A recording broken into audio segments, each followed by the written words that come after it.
નમસ્કાર. અમે sir ભાવસીસી polytechnic ઇન્સ્ટિટ્યૂટમાં mechanical ડિપાર્ટમેન્ટમાં અભ્યાસ કરીએ છીએ. અમે આજે ફ્લુઇડ મિકેનિક્સ અને હાઇડ્રોલિકમાં એક પ્રેક્ટિકલ સમજાવીશું. તમામ પદ્ધતિ અને કેલ્ક્યુલેશન સહિત એક પ્રેક્ટિકલ સમજાવીશું. જે પ્રેક્ટિકલનું નામ છે measuring of fluid flow of orifice meter. આ છે આપણું ઓરિફિસ મીટર. જે આપણે વાલ્વ શરૂ કરશું ત્યાંથી ફ્લુઇડ પસાર થશે અને આ છે આપણો ઇનલેટ વાલ્વ અને આ છે થ્રોટ અને આઉટલેટ વાલ્વ. આમનો ડાયામીટર છે 25.4 અને થ્રોટનો છે 10.10.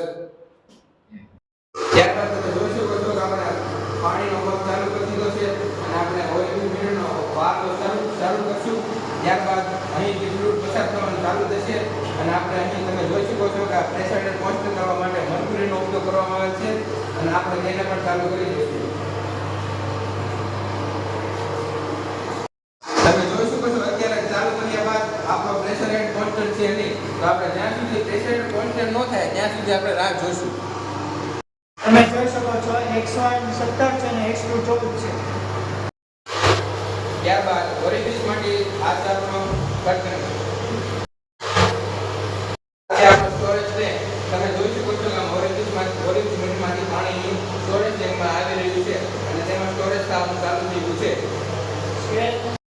તમે જોઈ શકો છો કે આની ઇનિશિયલ લાઈન આપણે 4 સેકન્ડ રાખી છે અને આપણે તેની ફાઇનલ લાઈન છે તે 60 સેકન્ડ બાદ જોઈશું કે ફાઇનલ લાઈન શું આવે છે. ત્યાં સુધી 60 સેકન્ડ રાહ જોઈશું.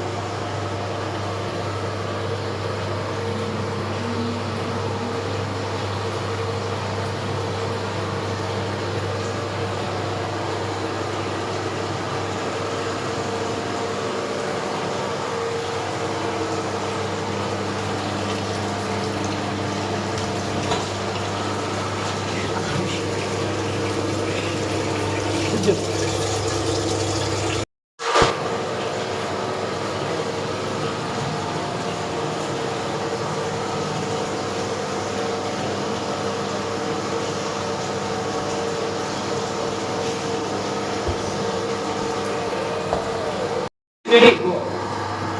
60 સેકન્ડ બાદ તમે જોઈ શકો છો કે અહીં ફાઇનલ હાઇટ 12 સેન્ટીમીટર આવી છે. ઇનિશિયલ હાઇટ 4 સેમી અને ફાઇનલ હાઇટ છે 12 સેમી. હવે આપણે તેનું કેલ્ક્યુલેશન સમજીશું. આપણે કેલ્ક્યુલેશન કરીશું. જેમાં આપણે ઇનિશિયલ હાઇટ મળી છે 4 સેમી અને ફાઇનલ હાઇટ 10 સેમી. તો સૌપ્રથમ આપણે તેનો એક્ચ્યુઅલ ડિસ્ચાર્જ ગોતશું.